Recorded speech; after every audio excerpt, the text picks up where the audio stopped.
Praise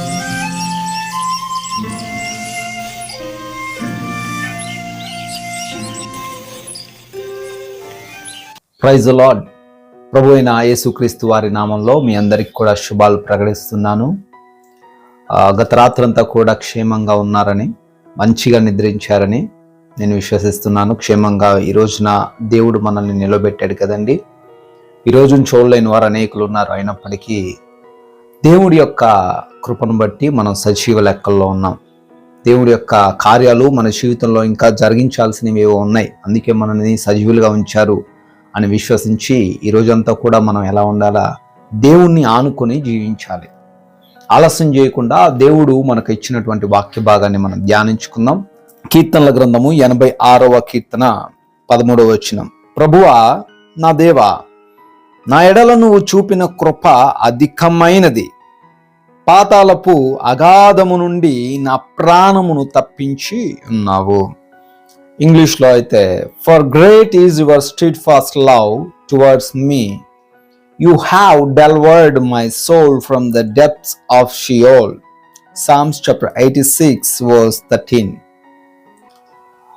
ప్రియమైన వారలారా, ఇక్కడ దావీదు భక్తుడు రాసినటువంటి ఈ యొక్క కీర్తనలో దావీదు భక్తుడు అంటున్న స్పెసిఫిక్ వర్డ్ మనం గమనించాల్సింది, ఈరోజు మనం అవగాహన చేసుకోవాల్సిన మాట ఏంటండి అంటే, కృప అనే మాటను వాడుతూ ఉన్నాడు. అది నార్మల్గా కూడా కాదట, అధికమైన కృపను దేవుడు ఏం చేశాడట, దావీదు పైన కుమ్మరించాడు అని దావీదు భక్తుడు చాలా క్లియర్గా చెప్తున్నాడు. ఈ కీర్తన ఆరంభంలో ప్రభువా నా దేవా, నన్ను ఎవరు పట్టించుకోవట్లేదు అన్న దావీదు ఈ మాట దగ్గరకు వచ్చేసరికి థ్యాంక్ యూ లార్డ్, నీకు వందనాలయ్యా, నన్ను విడిపించావు, రక్షించావు అనే మాటను మాట్లాడుతూ ఉన్నాడు. అనేక సందర్భాల్లో దావీదుని దేవుడు కాపాడాడు, అందులో సందేహం ఏం లేదు.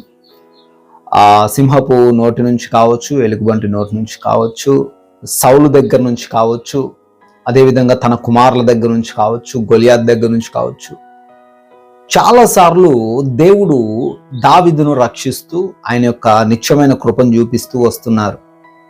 ఈ సందర్భంలో కూడా మరి ఏదో విషయంలో దేవుడు రక్షించాడు, అందును బట్టి దావీదు ఎప్పుడు మౌనంగా ఉండలేదు. దేవుడు ఎప్పుడైతే ఆయన్ని కాపాడాడో, ఎప్పుడైతే ఆయన రక్షించాడో ఆయనకు కీర్తిస్తూనే ఉన్నాడు, ప్రైజ్ చేస్తూనే ఉన్నాడు. మనం కూడా ప్రైజ్ చేసేవారుగా ఉండాలి. మనకి దేవుడు ఇచ్చిన జీవాన్ని బట్టి మనం ప్రైజ్ చేయాలి, స్తుతించాలి.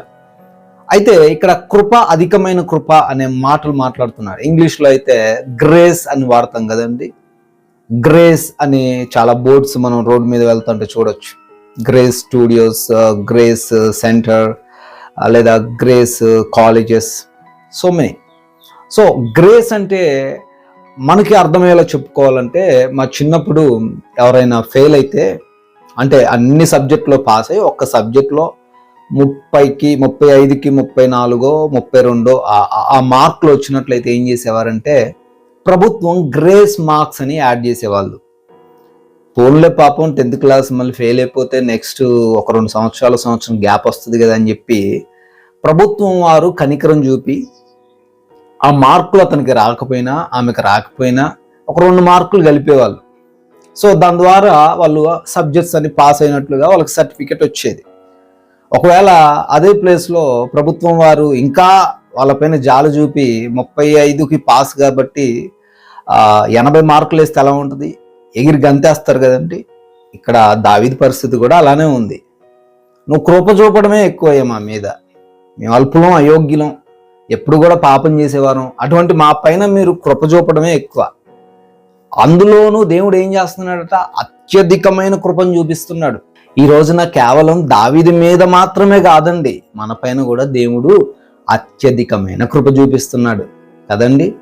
ఏదో మనం మంచి వారం అని ఈరోజు సజీవులుగా ఉన్నామా? మనం ఏదో మంచి మంచి కార్యాలు చేస్తున్నామని మనం జీవిస్తున్నామా? మనం ఏదో గొప్పవారం అని జీవిస్తున్నామా? లేదు కదా. ఏదో ఒక మిస్టేక్ మన తగ్గదే మనం చేస్తూ ఉన్నాం. ఏదో హత్యలు ఇవేం చేయకపోయినప్పటికీ చిన్న తప్పు చేసినా తప్పే, అయినప్పటికీ దేవుడు మనల్ని సహిస్తూ ఆయన కృపను మన పైన ఎప్పుడు కుమ్మరిస్తూనే ఉన్నాడు. దాన్ని బట్టి మనం కూడా ఏం చేయాలి? దేవుణ్ణి స్తుతించాల.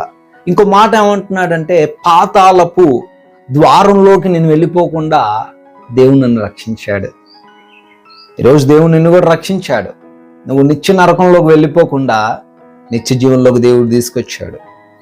నిత్య మరణం నీకు రాకుండా దేవుడు నిన్ను కాపాడాడు. ఈ మాటలు వింటున్న ప్రియ సహోదరి సహోదరుడా, దేవుడు నీ ఎడల అత్యధికమైన కృప కలిగి ఉన్నాడు అని ఈరోజు దేవుడు క్లియర్గా మాట్లాడుతున్నాడు.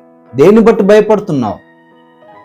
తన కుమారుని సహితం ఇవ్వడానికి వెనుక దియలేని దేవుడు ఈరోజు నీకున్న పరిస్థితుల్లో నుంచి నిన్ను రక్షించడు అని అనుకుంటున్నావా? చిన్న చిన్న ఇబ్బందుల్లో నుంచి రక్షించలేడు అని అనుకుంటున్నావా?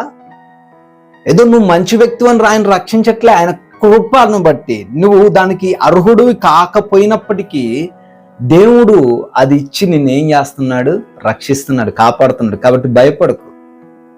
దేవుడు నిత్య జీవం ఇచ్చినట్లుగానే ఈ లోకంలో నీకున్న బాధల నుంచి కూడా విడిపించగలడు, నీకున్న సమస్యల నుంచి కూడా ఆయన రక్షించగలడు. క్లియర్గా మాట్లాడుతున్నాడు. దావీదును అనేక సార్లు రక్షించిన దేవుడు ఆ రోజున్న దేవుడే ఈరోజు కూడా ఉన్నాడు కదా. మరి ఎందుకు భయపడుతున్నావు? నీ దేవుని యొక్క కృప నీ ఎడల అత్యధికంగా ఉంది. నీ తల్లిదండ్రులు నీ పైన జాలు చూపకపోయినా పర్లేదు.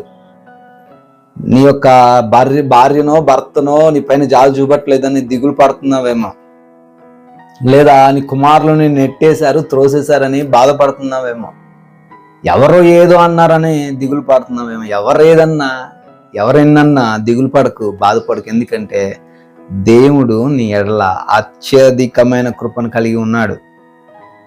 నువ్వు చావుల అంచు వరకు వెళ్ళినా కానీ చావు నిన్నేమి చేయకుండా దేవుడు కాపాడుతూ ఉన్నాడు.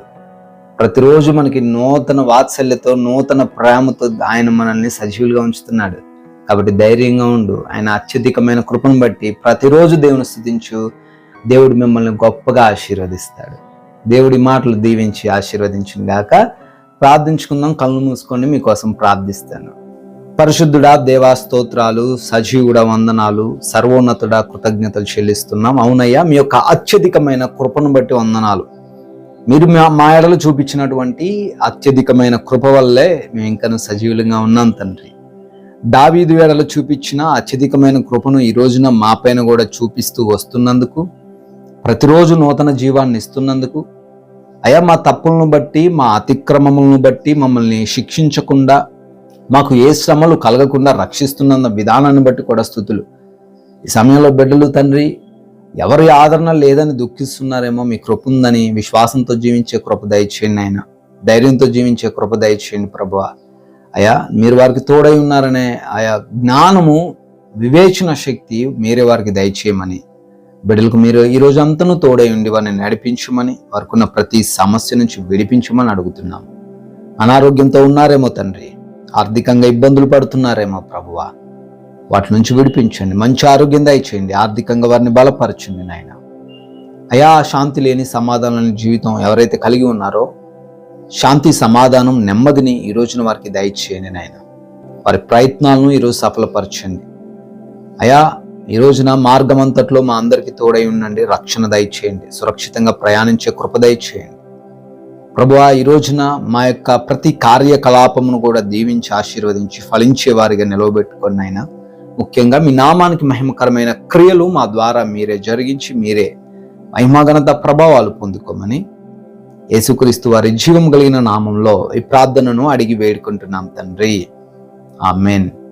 అనుదినం అందించబడుతున్నటువంటి ఈ మాటల చేత మీరు బలపరచబడుతున్నారని మేము ఎంతగానో విశ్వసిస్తున్నాం. మీకు వీలైతే వాక్యాన్ని షేర్ చేయండి. దేవుని యొక్క రాజ్య సువార్తలో పాలిభాగస్తులుగా ఉండండి. దేవుడు మిమ్మల్ని దీవించును గాక.